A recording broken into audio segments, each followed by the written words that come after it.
మంత్రులు కానీ central ministers కానీ చూసి మీ కోరిక నెరవేరాలని ఆ దేవుని మనసారా కోరుకుంటున్నాను సార్. అలాగే సార్, బాడీ బిల్డర్ గురించి మీరు చాలా చక్కగా చెప్పారు. జిమ్ స్థాపించి ఇప్పటికి ఎన్ని సంవత్సరాలైంది సార్? 2008లో జిమ్ స్థాపించాను సార్ మొట్టమొదటిసారిగా. ఇప్పటి వరకు కొనసాగిస్తున్నాను సార్. యాక్చువల్లీ నేను కోవిడ్ నుంచి వచ్చిన తర్వాత బేకరీ పెడతామా, హోటల్ పెడతామా, జిమ్ పెడతామా అనే దాంట్లో ఉన్నాను.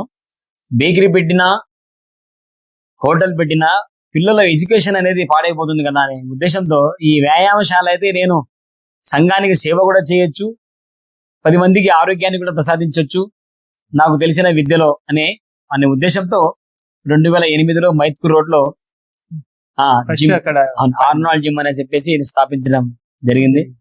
అప్పటి స్టూడెంట్స్ కూడా మిమ్మల్ని గుర్తుపెట్టుకొని వస్తుంటారా సార్? తప్పకుండా వస్తుంటారు. అప్పటి